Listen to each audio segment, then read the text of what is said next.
আবার কার হাই উঠছিল জানো? আমার ঘুম পাচ্ছে, সর্বনাশ! এত ঘুম পেলে হবে? তোমাকে এদিকে কি হচ্ছে? দেখতে দেখতে 6টি মাস কেটে গেল। তোমাগো 6 মাস পরে শিশুর জন্মের পর 6 মাস পরে কি করতে হয়? কি গো, হ্যাপি বার্থডে, হ্যাঁ, অন্নপ্রাশন করতে হয়। আচ্ছা, তা তাই দাদু বামদেব কি করছে? একটা ভালো দিন দেখে ঠিক করলে নামকরণ। তাই পাড়া প্রতিবেশী, আত্মীয় স্বজন সবাইকে নিমন্ত্রণ করতে লাগে।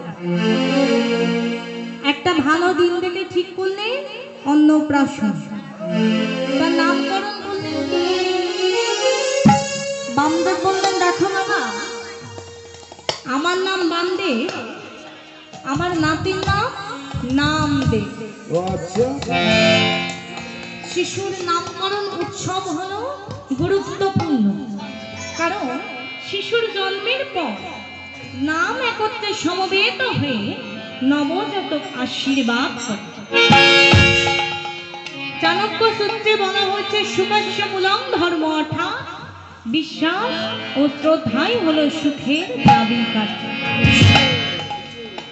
তামাগো দেখতে দেখতে নামদেব একটু একটু করে বড় হতে লাগল।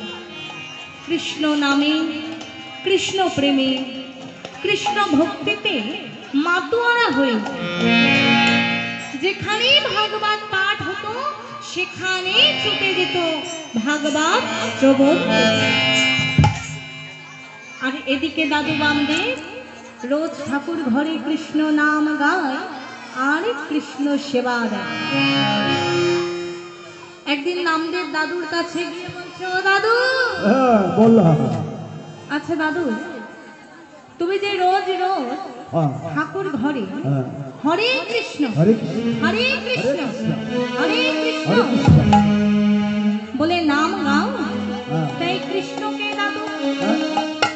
ওরে, কৃষ্ণ হলো ভগবান। ও, কৃষ্ণ ভগবান। আচ্ছা বেশ, কৃষ্ণ যদি ভগবান হয় তাহলে ঈশ্বরকে? বামদেব মনে মনে করছে, এইটুকু একটা ছেলে এত কিছু জানতে চাইছে।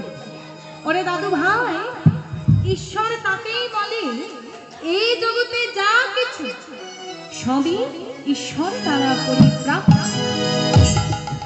যার দ্বারা স্মৃতি জ্ঞানের উদ্ভব ও বিলোপ হয়ে থাকে তিনি ঈশ্বর।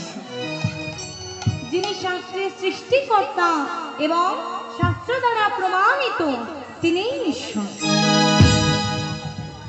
তবে কি জানো দাদু ভাই, তার চোখে দেখা যায় না, তাকে অনুভব করতে হয়, তাকে বিশ্বাস করতে হয়, ভালোবাসতে হয়, কারণ তিনি যে নিরঞ্জন নিরাকার, নাই তার আকার, অনুভবে যে জানিতে পারে আমার মনের মাঝে নিরঞ্জন নিরাকার, নাই তার আকার, অনুভবে অনুমানে যে জানিতে পারে আমার মনের মাঝে। নিরঞ্জন নিরাকার,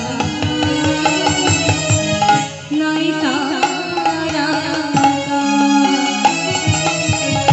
অনুভবে অনুভব যে জানিতে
Jai Jai